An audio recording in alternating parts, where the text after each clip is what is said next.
Bienvenue sur Multichannel avec aujourd'hui une vidéo un petit peu particulière puisqu'on va parler manipulation de cartes, on va parler coupe à une main.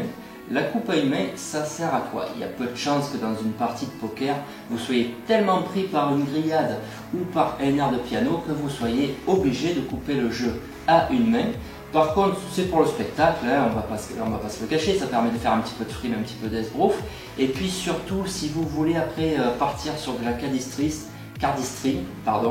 c'est-à-dire des acrobaties avec les cartes, et si vous voulez faire de la magie, c'est un excellent entraînement pour la dextérité manuelle, pour la mémoire musculaire des doigts et de la main. Surtout si on s'entraîne à le faire des deux mains. Les techniques que je vais détailler dans cette vidéo sont quand même les techniques les plus simples. Si j'arrive à le faire, si j'ai appris à le faire, vous pouvez arriver à le faire. C'est parti, on revient en détail maintenant sur ces 7 techniques de coupe.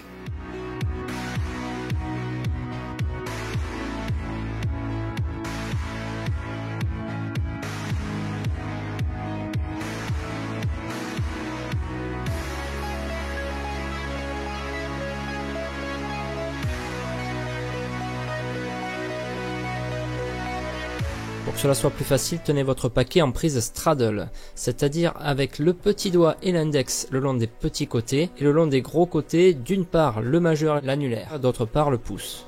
C'est d'ailleurs le pouce qui va ouvrir le bal en décollant la partie supérieure du paquet. L'index va alors passer sous le demi-paquet du bas pour le faire remonter, glisser le long du demi-paquet du haut, jusqu'au contact avec le pouce. Le demi-paquet du haut va alors s'effondrer, permettant de rabattre avec le pouce l'autre demi-paquet.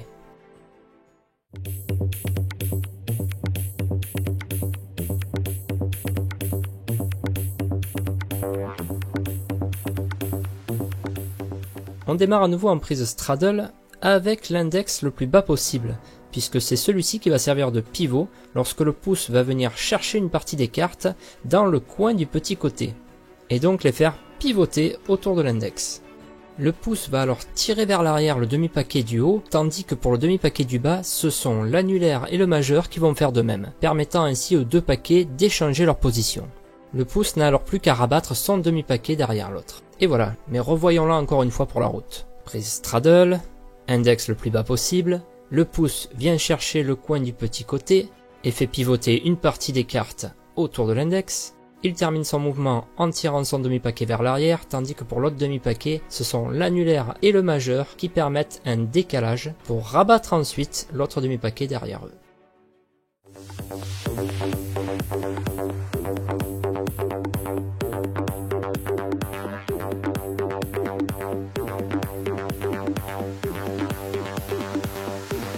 A défaut de connaître son nom véritable, j'ai décidé d'appeler cette coupe la spin cut. Vous remarquerez qu'elle part à nouveau en prise straddle et par un mouvement de pivot initié par le pouce qui va venir chercher les cartes dans le coin petit côté.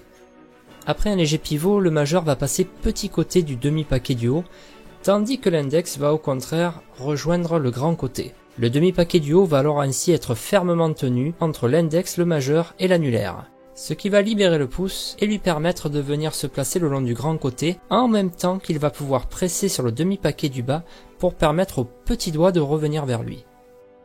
Dans cette position bien équilibrée, le pouce va une nouvelle fois effectuer un pivot autour de l'index. En même temps que le pouce va entraîner le demi-paquet du haut vers l'arrière, l'annulaire et le majeur vont exercer une pression sur le demi-paquet du bas pour lui permettre de basculer au-dessus. Il suffit ensuite de recaler les deux demi-paquets l'un sur l'autre. Petite révision, pivot du pouce autour de l'index, puis le majeur change de place, l'index change de place, le pouce se repositionne et le petit doigt se décale avant le pivot final.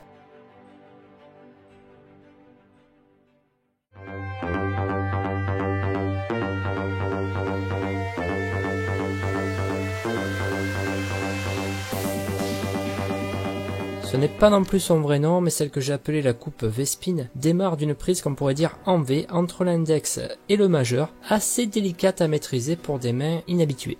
Ensuite c'est du classique, on met les cartes en biseau, le pouce vient chercher dans le coin une partie des cartes et les fait pivoter autour de l'index. L'index va devoir ensuite s'effacer en glissant le long de la tranche, ce qui va permettre au demi-paquet du bas de passer en position supérieure, et l'index va ensuite glisser sous ce demi-paquet, ce qui est plus facile là grâce à l'ongle. Et voilà.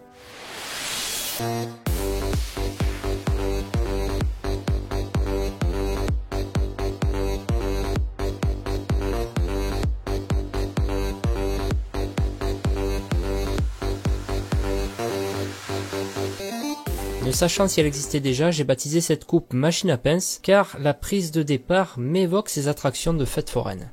On saisit donc le paquet avec d'un petit côté l'annulaire, le majeur et l'index, et de l'autre petit côté le pouce, tandis que le petit doigt reste le long d'un grand côté. C'est l'index qui va initier le mouvement en décollant le paquet et en faisant un pivot autour du pouce. Il va ensuite repousser le demi-paquet en buté contre le majeur pour permettre à l'index de glisser le long de la tranche du petit côté.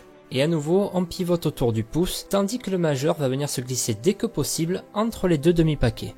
À ce stade, le demi-paquet du bas est ainsi fermement maintenu entre le petit doigt et le majeur, tandis que le demi-paquet du haut est tenu par l'index et le pouce. Tandis que le majeur se rétracte pour faire remonter le demi-paquet du bas, le pouce et l'index vont venir placer le demi-paquet du haut en dessous. Et au final, c'est l'index qui va venir se placer sur le grand côté pour réaligner le jeu.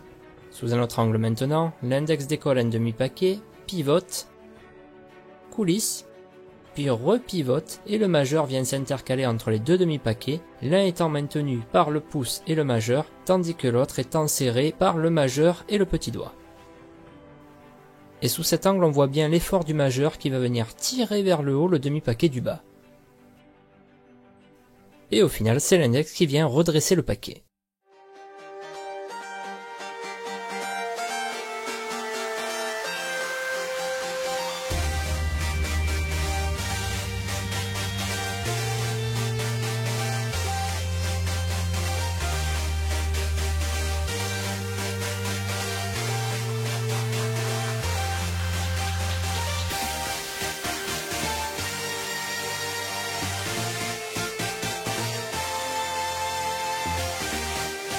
La thumb cut est particulièrement difficile pour les petites mains, alors voici comment je procède. On cale la grande tranche du paquet entre la petite bosse de la pomme et l'intersection entre le premier et second phalange de l'index. Lorsqu'on referme les autres doigts autour du paquet, le pouce et l'annulaire sont censés se toucher, sauf si vous avez une petite main comme moi. C'est le pouce qui va venir scinder le paquet en deux et, à défaut d'avoir l'annulaire assez long, laisser retomber le demi-paquet du bas.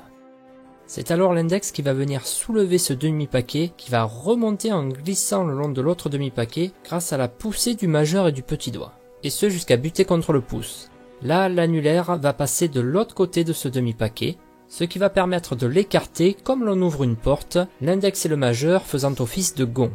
Le pouce et l'index vont alors faire basculer l'autre demi-paquet, jusqu'à ce qu'il soit bien calé contre le dernier phalange de l'annulaire et que l'on puisse refermer la porte par-dessus.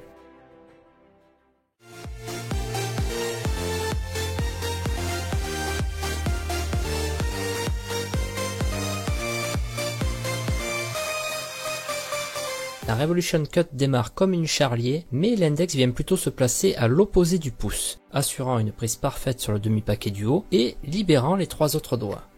Le pouce et l'index font pivoter leur demi-paquet, puis c'est l'annulaire qui vient prendre le relais du pouce,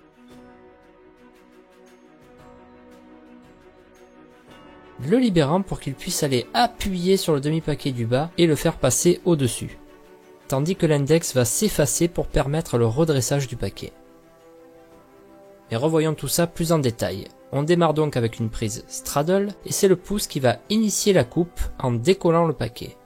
Là, contrairement à la coupe charlier où l'index serait passé en dessous pour relever le demi-paquet du bas, il va se mettre en opposition du pouce sur la grande tranche du demi-paquet du haut. Celui-ci, fermement maintenu par le pouce et l'index, va pouvoir pivoter tout en libérant les trois autres doigts de la main. L'annulaire va venir se placer à côté du pouce pour continuer à faire pivoter le demi-paquet du haut, tandis que le pouce va partir sur le coin du demi-paquet du bas.